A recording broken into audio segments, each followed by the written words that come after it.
Good day, class. I'm Gonzo. And I'm Mark. And we're here today to talk about how to bring the Drow out of the shadows.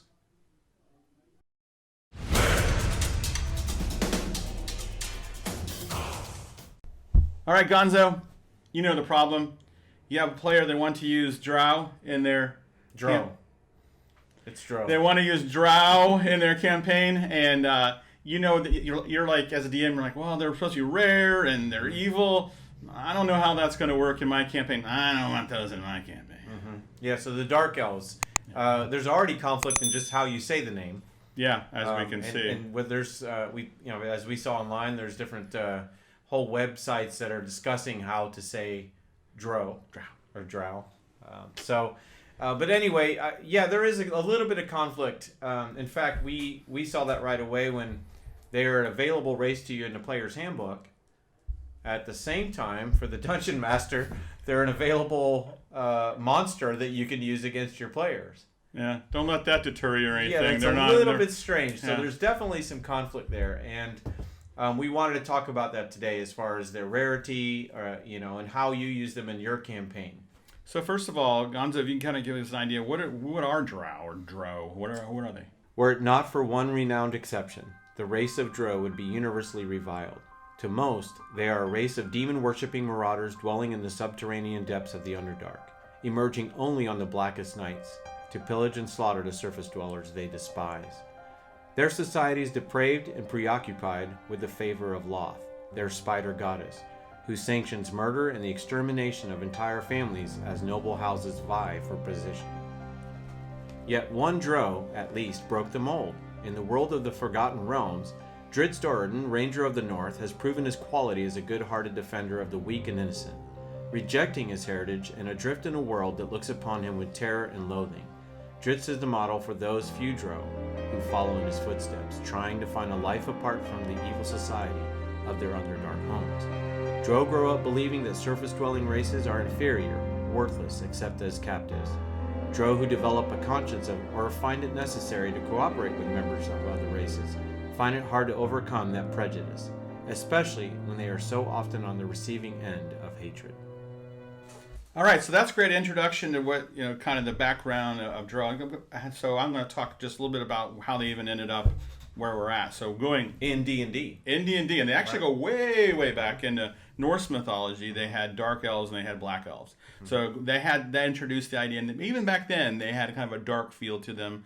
But in the world of Dungeons and Dragons, they weren't introduced until first edition. They were mentioned just one line in the monster manual. Mm-hmm. Later in the Adventures Against the Giants, I think it's modules G1 through 3. They actually fleshed them out, and it was really cool how they kind of unfolded who they were. That the giants were being manipulated by some powerful force, and it they kind of led to that. And then at the end of the third module, their adventure, they reveal that it was Drow that were kind of in charge of the whole thing. Pretty cool way to unfold a big bad evil guy, in this case a whole big bad evil society. It was really cool. And then later it was published. After that, they published it in the Fiend Folio. They fleshed out the stat blocks and all that, and so it became a thing. Yeah, they were used in their own set of modules, which ended up in Queen of the Demon Web Pits, and you get to pretty popular. Get to die there. Yeah, there's that. So basically.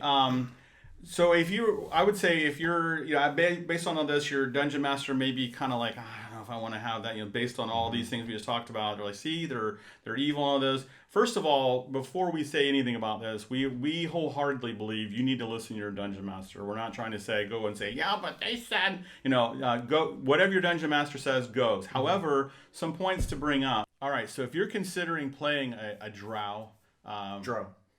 There are some inherent pros and cons. So pros and cons?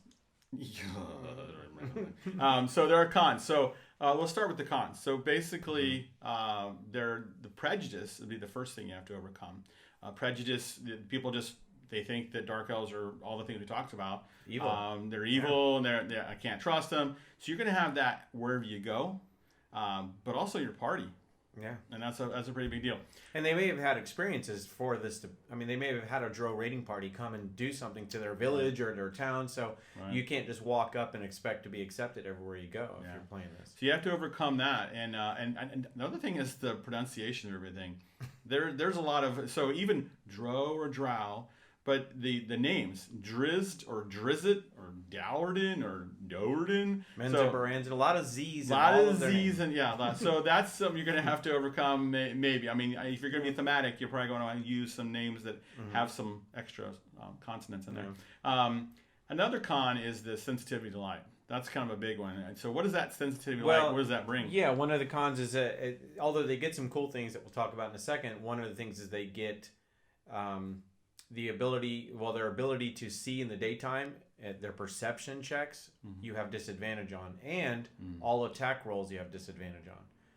Well, a lot of us play so that we can do well in combat. Yeah, and there's a lot of times you're out in the light fighting. Yeah, you're outdoors. Yeah, it's not always in dungeons and not always in dark. So that may be one of the things you need to think about when picking this. That definitely could be a con if you're always out adventuring during the day. You know, in a dungeon that's different, underground, at night, but it's going to be something you have to work through. So there are some obvious, those are cons, but there's also there's advantages to having a Drow. And right away, there's some attraction to that dark character. I mean, they inherently thematically make a great rogue. That's kind of definitely a good feel there, or bards. Right. We're attracted to the dark characters often. Think of Jack Sparrow or whatever. It's always the pirates that people want to be, not the guy that's doing what's right and the paladin style character. A lot of times people are attracted to being something that's skulking in the shadows, doing things behind behind the enemy lines or whatever it may be. So they make great rogues or even rangers. Yeah, and they have to get some cool spells. They have Fairy Fire and they have Darkness and Dancing Lights, which all kind of work together.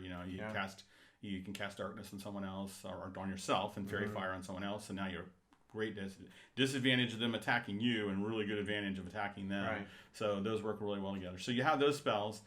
And also superior dark vision, which there's nothing better. Theirs is double than most other races, if not all. They're 120 feet dark vision. Now we have strong feelings about dark vision. That's another video. Yeah, everything has dark vision. It seems. All right. So to summarize, we believe that dark elves matter. I mean, dark elves are cool, but inherently there's going to be some challenges. As a player, you're going to have to consider that you may have to get creative in the role playing to make it work with what you do day to day, and working with your party. I mean, getting along with your party is going to be a challenge probably because of all the inherent beliefs that everyone has about dark elves. So you're going to have to overcome that. So just as long as you understand going in that there's going to be challenges with that, and then if your DM's okay with it, then it all works. I mean, it's great. We're fans of giving the players lots of options. Sure. And I hate to tell a player no. No, I think this would work out well, and if, I feel like as a dungeon master, it'll give you a lot more ability to role play as well. Right. I mean, you can every city they walk up to, if you're deciding that's how it's going to be. Yeah. They're going to have to always try to get their way in, without having a lot of trouble. Right. So it gives you a lot of role play abilities, encounters that are just naturally built into the party's group. Yeah, right. So I like that. A lot of fun. We can't sit here and talk about Drow without talking about the guy. Yeah. So where do we get Drizzt? So how that? Yeah, books by R.A. Salvatore, Legacy of the Drow. We have one here. The Dark Elf Trilogy is basically where you should start. If you've never read any fantasy book by Bob Salvatore, this is the one to start at. Now, this is all three. Bob? Well, that's his name. It's Robert. Oh, I've met him. Oh, yeah. Wow, man. Yeah, I got his signature somewhere. But R.A. Salvatore. A lot of people have. In fact, in your player's handbook, I think under the elf, that's the picture they show is the Drizzt Do'Urden. It's just very thematic, and he wrote him in such a way that anyone who read that wanted to play that character, or at least something like that. If you have not read these books, please read these books. Salvatore is an amazing writer, and these books are outstanding. Very descriptive. And it's written in a way that would make you want to be or play something like that. It really is neat. And he's not perfect. He has weaknesses. He's got flaws. But overall, the coolest part of the story is that he overcomes the culture that he was brought up in, and he's able to come out into the light and serve the people, even though he's hated and feared, kind of like the X-Men or whatever. So I love that. It's a redemption story. Yeah. And I'm a sucker for redemption stories, but he redeems himself. And a lot of people, including all of us can at some point maybe relate to not fitting in some way. Yeah. And that's why he connects with so many. Sure, absolutely. I mean, I don't fit in. So. No, I mean, I fit in everywhere I go. No. We relate with that quite a bit. I don't know why. Yeah. Misfits, I guess. So we should say that Dritz is going to figure pretty predominantly in a video game coming out soon. So it's going to be That's true. Pretty big deal. Dark Alliance. Yeah. They that you can look on YouTube. That preview's already out, and they're gonna. In fact, he meets some friends, and those are the companions or the characters you can choose in that video game. So, pretty cool. Pretty cool stuff. And if you like pretty cool stuff, if you want to continue to see more, please join our class, the Dungeon class. Join us by subscribing. Click the subscribe button below and click the make sure you hit the notifications bell, because that may let you know when we post something. We post things all different times. Mm-hmm. Typically every Monday we have a video for sure, but we may drop another video and they'll notify you when we have that. Also, if you could comment below and tell us, what are your opinion of Drow or Drow? How do you make that? How do you pronounce it? Write down below how you pronounce Drow. Write it the way it's pronounced.